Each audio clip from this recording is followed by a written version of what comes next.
Hi, it's Jonathan Royle here again, and this is part 7 of your introduction to street and stage hypnosis secrets. Lot to cover in this, so it's going to be bang, bang, bang, bang, bang. The first thing I want to cover briefly, but bear in mind that this is a subject that could take half an hour or longer, is abreactions. Now, abreactions is basically a word meaning abnormal reaction. So in hypnosis, an abreaction is abnormal reaction to being hypnotized, i.e. something that's not the norm. Namely, if someone starts crying or suddenly opens their eyes and screams or starts shaking violently and such. Anything that's abnormal, really, not what was expected.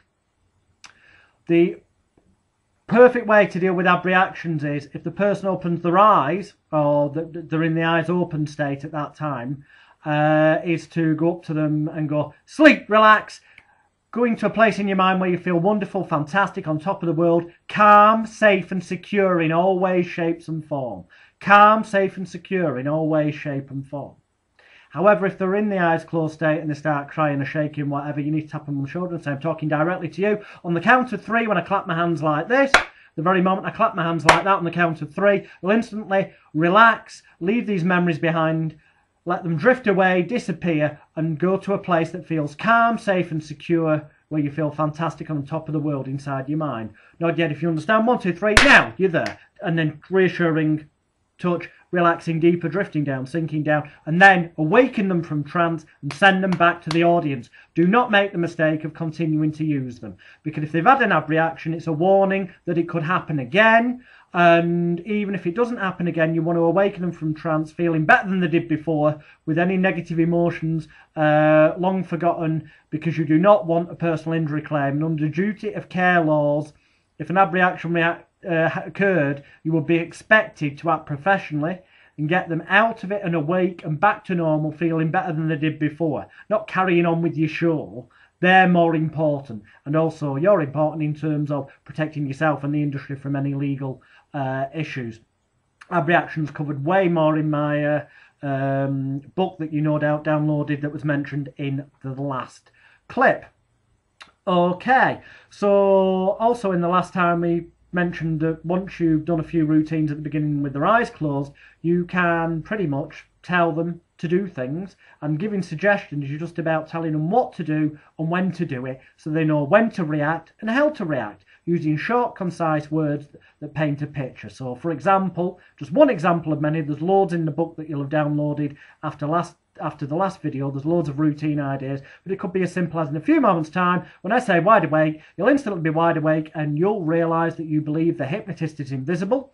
You can't see him, it's almost as if he doesn't exist, but you can see anything he moves around and you'll react as though it's very strange indeed, but you will not become violently scared or anything like that. Not yet, if you understand, and when they do, you can do that.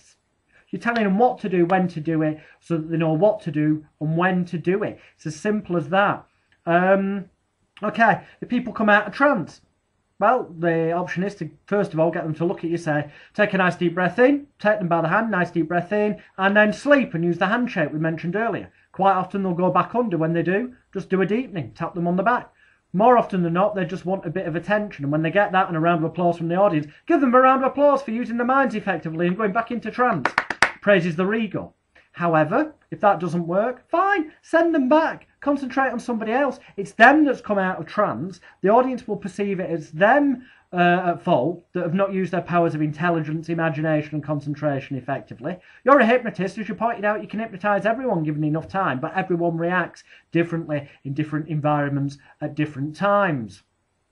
What I sometimes use on stage or in a party atmosphere is, if I'm going to send them back and I know they're not going to go under or be responsive, I'll say, put your hand out in front of you like this, okay?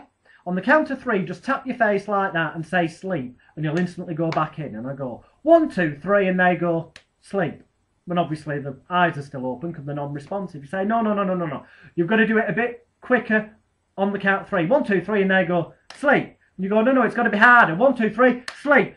and you do this several times till they're really hitting themselves quite hard going to sleep, the audience are laughing, and then you suddenly get them by the hand and say, ladies and gentlemen, that just goes to show you don't need to be hypnotised to make a complete idiot of yourself on stage. Give this volunteer a round of applause as they go back to the audience, or as they take the seat, or as thank you for taking part. Because then everyone else hears that and they think, I don't want to look stupid, so it makes them more responsive. Or if you then ask someone else to volunteer, they know it's not a good idea to stop doing what you tell them to do. So, are they hypnotised, are they not? That's a debate that could go on forever. The point is, at the end, my feeling is if they say that they remember everything, it's because they want to talk about it and get more praise and attention from people. Quite often, people will say, I don't remember anything. Did I do that? Because then people have to talk to them, telling them what they did, so they get more praise and attention. It's a great ego boost for them. The applause, the laughter, being the centre of attention, the star, especially if it's being filmed for TV and there's an audience. It's an escape from everyday life, and that really does come massively into play. Or what you could do with the person who comes out of trance or is not responsive is use some hypno tricks, hypnotic tricks. These are physical tricks that are guaranteed to work on everyone, but presented in such a manner that everyone, including the person who takes part in it, comes to believe they've experienced hypnotic phenomena. So everyone goes away saying what a wonderful hypnotist you are.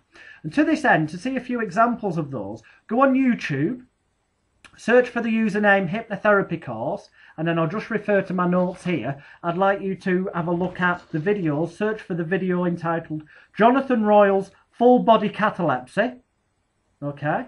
Now bear in mind, full body catalepsy is illegal under the 1952 Hypnotism Act and amendments, or at least it is if you apply for a licence to perform. However, there are ways to perform legally, anytime, any place, anywhere, whether it be on the stage, in the street, in a safe, legal, ethical, insured manner. But we'll cover that in a later video. The next one to look at is Jonathan Royle's Noisy Therapy Instant Pain Control. That's the needle through hand stomp that Darren Brown does. Obviously you use a sterilised surgical needle that's in its wrapper, and total cleanliness and health and safety is abided by, and would only use this really on stage or at a training context. You don't want to be carrying needles around with you for obvious reasons. The next one is Jonathan Royle's 4-person power lift. Have a look at that. That's the old chairlifting stump. But watch it. You'll see how it can be made to look like hypnosis. And the next one's Jonathan Royle's 2-person power lift. Look at them, all from the username Hypnotherapy Course, and you'll see how simple body stunts can be used and presented in a manner that looks like hypnosis. And that's another point. When learning hypnosis, if you go and see a stage hypnotist, basically speaking, if you do what they do in the way they do it, say what they say in the way they say it, then you should get the same results. Just so long as people believe you're a hypnotist who knows what they're doing and expect it to work. And that's down to your introduction, the way you approach them, the camera being there filming you, having a business card that you can hand them that looks professional. It's all about credibility and perception. Okay, awakening them from trance, you must do this in a manner whereby they feel better than they did before. I tend to say, I'm talking to everybody on the stage now, or I'm talking directly to you. In a few moments' time, I'm going to count from 1 to 10. On the count of 10, then and only then, you'll instantly open your eyes, and you'll feel on top of the world, wide awake, invigorated, calm, relaxed, confident, and fantastic. In fact, you'll feel better than you did before you entered this building this evening, or before I came up to you a few moments ago. Nod your head if you understand. They do, which is acceptance. You've got this on video. That means you've got proof that you've taken care of them, so they can't sue you for side effects afterwards. So, 1, everything I say to you here today is completely cancelled out in every way, shape and form. It's as if it's completely cancelled out, as though you're back to 100% back to normal as you were before I came up to you here this evening. 2, lighter and brighter, almost as though every nerve, fibre, tissue and muscle in your body, from the tips of your toes to the tips of your fingers, is being washed with pure spring water. 3, 4, 5, lighter and brighter, feeling fantastic, almost as though all the worries, stresses, tensions, fears and apprehensions of days, weeks, months and years gone by, leaving your mind, leaving your body now. 6, 7 and 8, lighter and brighter. 9, coming up out of it, and on 10, open your eyes, wakey, wakey, rise and shine. Ladies and gentlemen, this person has been the star of your show. Give them a huge round of applause. That gets the audience applauding and gives them another ego boost, which releases wonderful, feel-good, happy serotonin chemicals in the brain to make them feel good about anything they might have found a bit stressful or bizarre earlier. It balances the chemical brain waves out again so that they feel good. You've made sure everything's completely cancelled out, so told them they will not react to suggestions or pieces of music in the way they once did in the past, and basically you've covered your arse. You've ethically and morally made sure they feel better, you've rewarded them for taking part, and you've woke them up correctly. I'll see you in lesson 8.